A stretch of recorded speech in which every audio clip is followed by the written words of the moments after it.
Final segment of ATL Day Ones. We appreciate you for rocking out with us throughout the entire show. We also appreciate you for rocking out with us on our YouTube page. You know how you can check us out? Go to the YouTube, youtube.com. Go to the search box. Put in Locked On Sports Atlanta.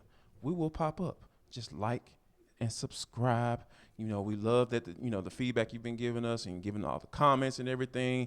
We're gonna respond. We're gonna try to respond to all of them. Might not be able to get to all of them. We're gonna get to most of them, and we appreciate you for that. And always remember, if you don't want to watch us, you can listen to us on all the audio platforms. Every last one of them: Spotify, iTunes, Audible, Odyssey, wherever you get your podcasts. You can check us out there. So please go check us out and give us a comment and give us some feedback. We love it. And also, I'll take a 5-star rating as well. Lord knows that. So, T, this is the For the Culture segment.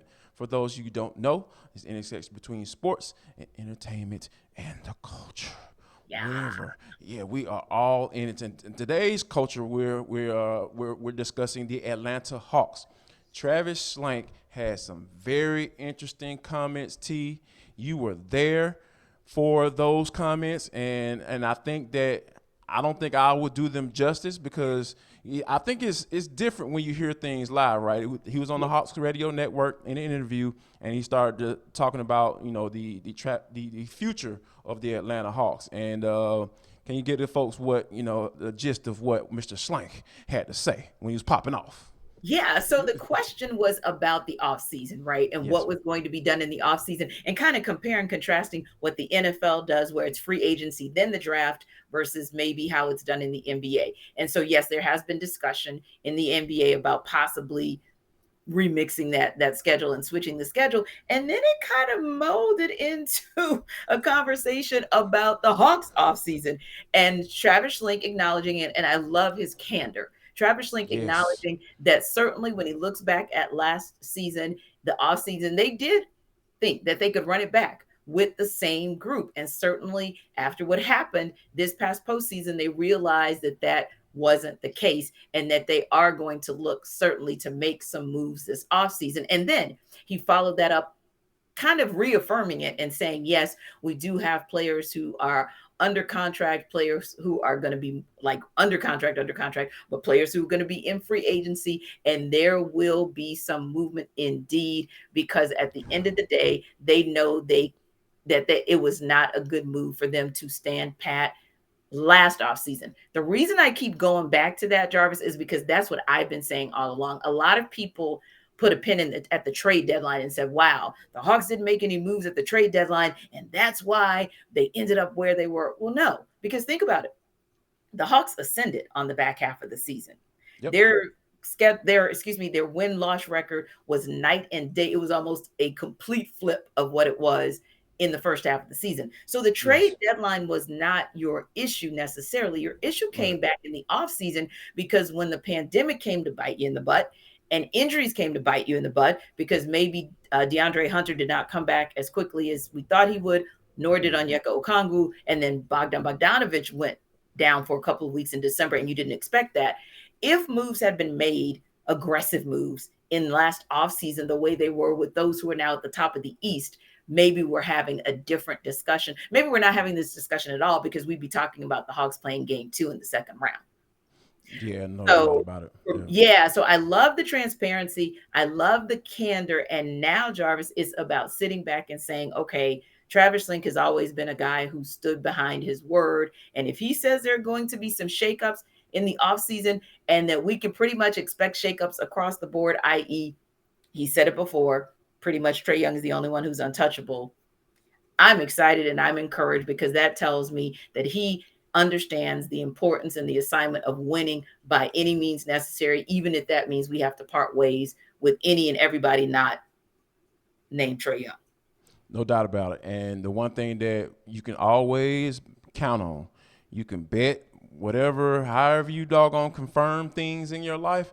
If you're a gambler, if you're a betting man, I will put all the money that I have in my pocket right now and in my bank accounts. If the whether or not the Hawks are going to make a trade or make a big move, Yes. you can bet that you can take that to the bank right now and cash that bad boy out as soon as it happens, because I believe that Travis Schlenk feels Mm-hmm. it may not be real pressure, but I Yeah. think he feels pressure to Mm-hmm. make a move Agree. because he essentially admitted that, hey, maybe I should have made a move back then, or maybe I should have done something. Maybe I shouldn't have rested on my laurels, because we Yeah. know he said that. He said that in an interview during the season when Mm-hmm. people, were talking and having questions about those very things. So now, I think that the Hawks have pieces. They have tradable pieces. They have Mm-hmm. Clint Capella. You can trade him. I think that's a tradable contract. Mm-hmm. Danilo Gallinari can go to a team that has an expiring contract. They might Yeah. want to necessarily get rid of a guy because is only partially guaranteed. So Mm-hmm. you have also John Collins. I know people like, oh well, he went 5 for 5 for 125, which is not bad because it's not Right. a max contract. Mm-hmm. Which I think we can both agree that he wasn't in those conversations. Right. I think he got pretty much what he deserved Sure. from an extension standpoint. So I think right now, you know, the good thing is that the Hawks do have pieces, right? They do have Yes. those guys that they can move and shake. I think because I've always said that the makeup of his locker room, Mm-hmm. I think I've always said locker rooms have to be different, full of different Yes. guys in Yes. order for it to work. And people are Yeah. like, well, what do you mean by that? I mean that it's never good to have a locker room full of the same type of guy. Yes. Even if those guys are like A personalities and guys who can do the same thing and create and do all the things, because at the end of the day, you're going to be fighting for the ball. Yeah. Or you can't have a locker room full of guys who aren't necessarily enthusiastic about playing defense. And that's where Right. the Hawks is. That's where the Yeah. Hawks are. And they have several guys in that locker Mm-hmm. room that don't I ain't gonna say they don't care. I'm not saying that. They're professionals. Right. But it's just that they aren't capable or just Mm-hmm. playing good defense on a consistent basis, whether there be ability or Right. just focus, Exactly. on Yeah. a on a nightly basis. Because like I said, NBA season is long. So Mm-hmm. I think right now, Schlenk feels the pressure. So he's Mm-hmm. gonna make moves, and I think it's gonna be a big one. Yeah, I believe so as well. And whether that looks like two players gone, three players gone, two or three different players in the starting lineup, whatever that looks like, you just have to go after it because, to your point, if only one player is committed to defense every night, that's never that we saw it. It doesn't get Yeah, you out of the we opening saw round, it play out. especially Yeah, if that player ends up being injured and you're getting him as a shell of himself. Now you're really dealing with half a player who is interested in committing to defense for the entire time. The other piece is, as you hate to say it, but someone like DeAndre Hunter, if they keep him, obviously he has shown that he can be the two-way player we thought he would be, but low key, also his play may have made him a viable trade chip I for know. Travis Schlenk. And you I know know. how I feel about DeAndre. Like, Yeah, because man. I rock my Dre jersey all Yeah, day, no every day. doubt. So No I doubt. want Dre to stay, but business is business. And Yes. so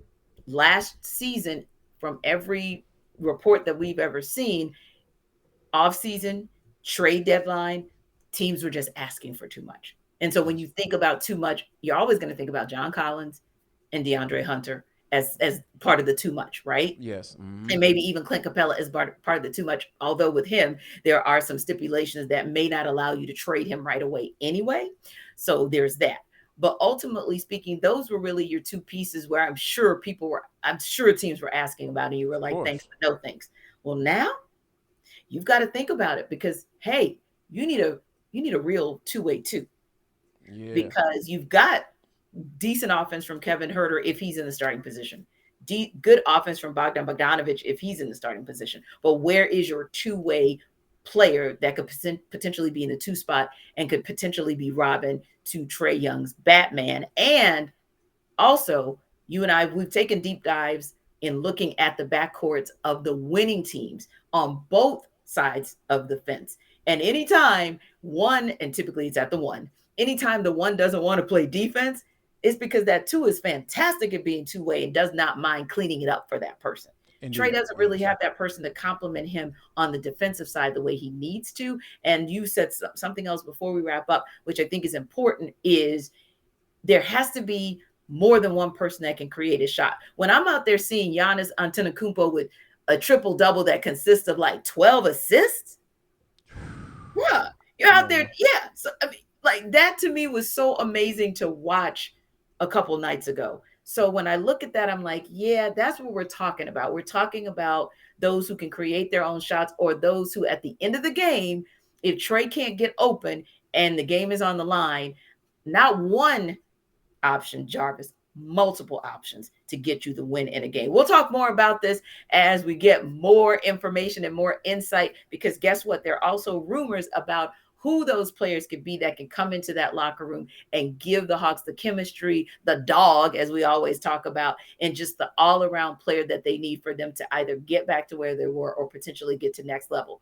Also, you know what? You guys keep us next level every time you choose ATL Day Ones as your first option in the Locked On Sports Atlanta network. But your second option, check out A to Z with Mark Zeno. He always gives you the real, straight, no chaser about all things sports here in Atlanta. So for Jarvis, I'm Tenitra. We are so glad you guys stopped by. Come back tomorrow where we hope we're talking about a Braves W, and we're going to talk all things and anything that comes up in Atlanta sports in the next few hours. Check us out on YouTube. Check us out on any of those other platforms where you listen to your podcasts. See you tomorrow. Y'all come back now, you hear?